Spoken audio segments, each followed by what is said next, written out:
Hello दोस्तों, स्वागत है आप सभी का एक बार फिर से एक्टिव एनर्जी राइट रन में। आज हम इस वीडियो में जीवाणु से अगला टॉपिक विषाणु आता है।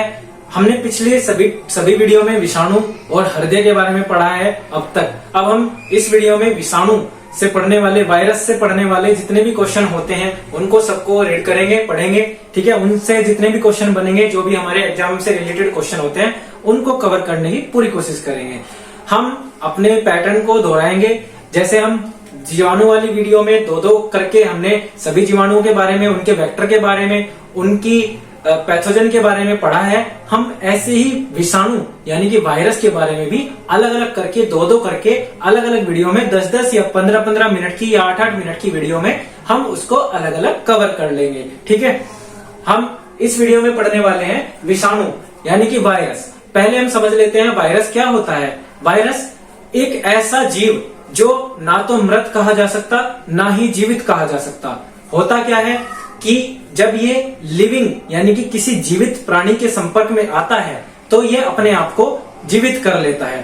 इसमें एक अजीब सी शक्ति आ जाती है, ये जीवित हो जाता है और अपनी कॉपियां यानी कि अपने जैसे दूसरे वायरस को जन्म देता रहता है उस बॉडी में, उस लिविंग की बॉडी में, जब तक कि इसका एंटीवायरस इसे ना मिल जाए। ठीक है, और अगर ये नॉन लिविंग यानी कि कहीं पे नॉन लिविंग में पड़ा हुआ है तो ये वहां पे मृत के समान होता है, मृत्यु हो ही रहती है, वहां पे अपने आप को डेवलप नहीं कर पाता। होता क्या है, करता क्या है, ये जैसे ही लिविंग की सेल्स के टच में आया, उस सेल्स में से उसके सारे के सारे पार्ट्स को यूज करके अपने आप को डेवलप करता रहता है और उन सेल्स के पार्ट्स को सबको डैमेज करता रहता है। ठीक है, तो इस तरीके से विषाणु जो होते हैं ये बहुत खतरनाक होते हैं। सबसे पहला आपने सुना होगा डेंगू। डेंगू जो होता है ये मच्छर के काटने से होता है।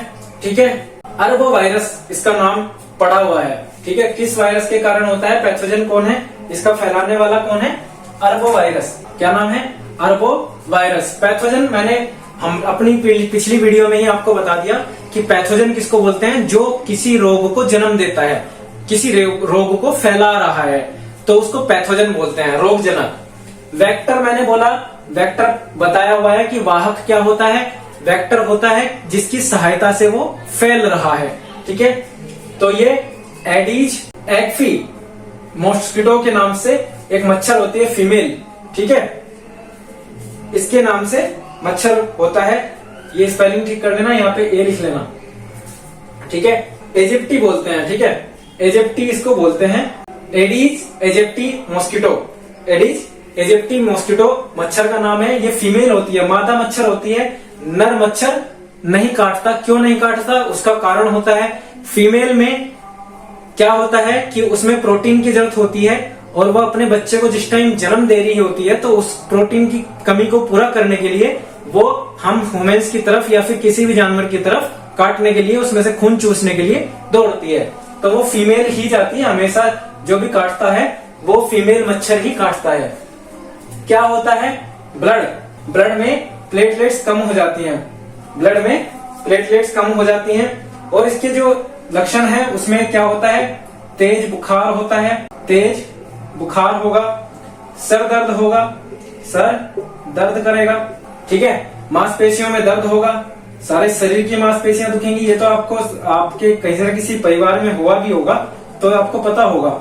ठीक है, तो मांसपेशियों में दर्द होता है। और क्या होता है, शरीर पर अगर ये लंबे समय तक रुक गया तो लाल लाल दाने कर देगा, दाने पड़ जाएंगे।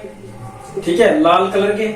अगला कमजोरी और थकान हो जाएगी, कमजोरी और थकान हो जाएगी और प्लेटलेट्स तो कम होती ही है। ठीक है, प्लेटलेट्स के बारे में अगर आप नहीं जानते हैं तो प्लेटलेट्स की मेरी प्लेलिस्ट में जाइए, ब्लड वाली आप वीडियो में देखिए, उसमें ब्लड वाली वीडियो में प्लेटलेट्स बीच में लिखा हुआ मिलेगा। तड़का सीरीज चली हुई थी, 17-18 वीडियो बनी थी जिसमें आपका ह्यूमन हार्ट, ब्लड और प्लेटलेट्स सबके सब आरबीसी और ब्लड कितने प्रकार के होते हैं, 18 के 18 वीडियो में ब्लड से रिलेटेड जितने टॉपिक बनते हैं वो बताए थे। आगे टॉपिक पर आते हैं। तो डेंगू जो होता है इसको हड्डी तोड़ बुखार भी कहते हैं। क्या बोलते हैं, हड्डी तोड़ बुखार या फिर बोन बैरो, बोन या बैकबोन बैकबोन फीवर भी बोल सकते हैं, बैकबोन फीवर। ठीक है, बैकबोन फीवर इसको बोल सकते हैं, नाम इसका नोट कर सकते हैं, हड्डी तोड़ बुखार और बैकबोन फीवर इसको बोलते हैं। अब इसके लिए टेस्ट पहले ये थोड़ा सा कवर कर लेते हैं। पेन होता है जॉइंट्स में, पेन बोन्स में होगा, हड्डियों में। ठीक है, हेडेक होगा। ठीक है, सिर दर्द, ये मैंने लिख दिया यहाँ पे। और मसल्स में जकड़न हो जाएगी, ये हमने लक्षण पढ़ लिए। अब इसके पता लगाने कारण क्या है इस मच्छर के पनपने का।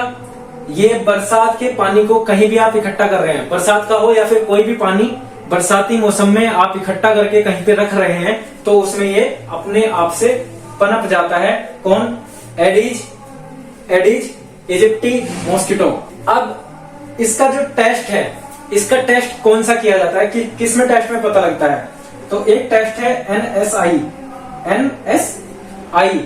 एंटीजन टेस्ट होता है, NSI एंटीजन टेस्ट। ठीक है, दूसरा एलिसा, ALISA।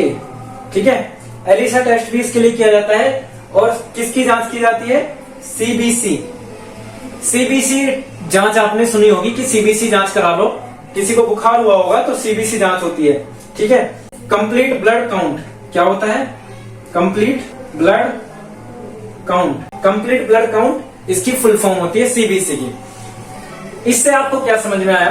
देखो, सभी रोग तो सब कोई बता देगा आपको कि कौन कौन से रोग होते हैं, लेकिन अलग अलग पैथोजन और उसके वेक्टर आपको नहीं बताएगा अलग अलग वीडियो में कि किससे फैलता है। ठीक है, मेरी कोशिश यह है मैं हर एक चीज को, उससे बनने वाले आपके क्वेश्चंस को कवर करके चलूं। ठीक है, वीडियो अच्छा लगे तो लाइक करें, शेयर करें, सब्सक्राइब करें।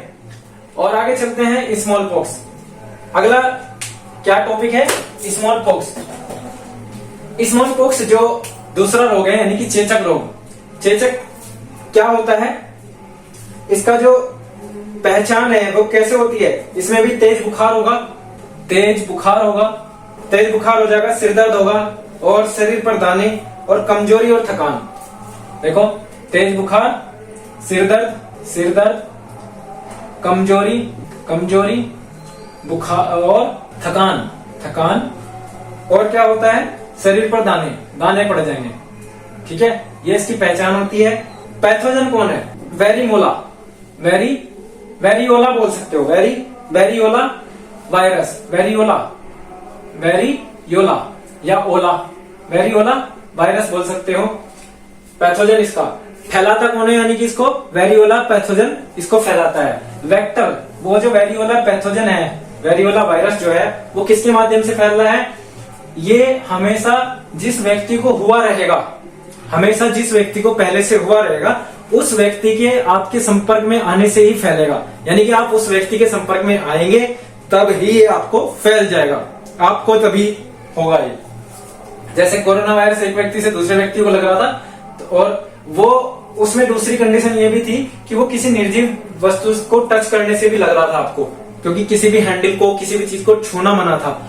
लेकिन यहाँ पे क्या है, यहाँ पर आदमी ही आदमी के संपर्क में आएगा, जिसको संक्रमण हुआ है वो ही उसको संक्रमित कर पाएगा स्मॉल पॉक्स में।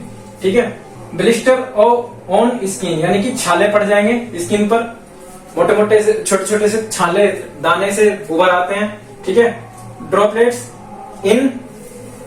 इंफेक्शन हो जाता है। ठीक है, ड्रॉपलेट इंफेक्शन हो जाता है।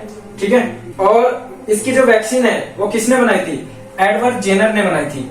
पूछ लेगा स्मॉल पॉक्स की जो वैक्सीन है वो किसने बनाई थी? एडवर्ड जेनर ने बनाई थी। कब बनाई थी? 1796 में, 1796 में बनाई थी एडवर्ड जेनर ने। ये जो एडवर्ड जेनर है, इन्होंने क्या बनाया था? इन्होंने बनाया था काउपॉक्स नामक बीमारी थी, जो कि ये जो बीमारी हुई थी ये कभी गायें होती है ना, उन गायों में हुई थी।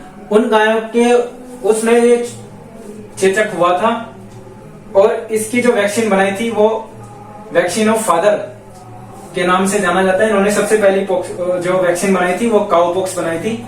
एडवर्ड जेनर को फादर ऑफ वैक्सीन के नाम से, वैक्सीनेशन के नाम से जाना जाता है। ठीक है, टीकाकरण के जनक बोलते हैं इनको। यहां से आपको पता लगा कि वेक्टर कौन है और पैथोजन कौन है। ठीक है, और इसमें होता क्या है स्मॉल पॉक्स में भी। ये जो वायरस है ये हमेशा एक दूसरे के संपर्क में आने से ही स्मॉल पॉक्स लगेगा। जैसे आपने सुना होगा देसी भाषा में कि माता निकल गई, तो वहां जाना या फिर उनके संपर्क में आना आपको मना किया जाता होगा। कुछ इसी प्रकार का रोग है, ठीक है। और शायद इसको ही बोलते हैं, स्मॉल पॉक्स को ही छोटी माता बोल देते हैं ना, ठीक है। तो यहाँ से आपका ये टॉपिक क्लियर होता है। और इससे आगे जो वायरस से होने वाले 2 रोग हैं, रोग तो कई सारे हैं, ठीक है, लगभग 13-14 रोग हैं जो कि क्वेश्चन पूछे जाते हैं। तो उन 13-14 में आपको 6-7 वीडियो बना के मैं आपको 2-2 करके सबको समझा दूंगा। कौन इसका वेक्टर है, कौन इसका पैथोजन है, किसने खोज की, क्या उसमें बीमारी होती है, और वायरस का आपको बता ही दिया कि वायरस होता क्या है। विषाणु के बारे में ज्यादा बताने की जरूरत नहीं है, मैंने बोलकर बता दिया कि वायरस वो होता है जो लिविंग के टच में आने से जिंदा हो जाता है और अपनी कॉपियां तैयार करता है और सेल्स में डेवलप होता है, ठीक है, ह्यूमन सेल्स को में डेवलप हो जाता है, ठीक है। वीडियो समझ में आए, अच्छा लगे तो लाइक करो, शेयर करो, सब्सक्राइब करो, और कोई भी क्वेश्चन हो तो कमेंट करें, ठीक है। शेयर सब्सक्राइब जरूर कर लें, क्योंकि वीडियो बहुत लोग देख रहे हैं लेकिन शेयर सब्सक्राइब बहुत कम करते हैं, ठीक है। अगर अच्छा लगे, कोई भी आपकी क्वेरी है तो आप कमेंट करिए, मैं उसको अगली वीडियो में समझाने की कोशिश करूंगा, ठीक है। और मिलते हैं 2 नए टॉपिक के साथ, नए रोगों के साथ। तब तक के लिए रखिए अपना ध्यान। नमस्कार।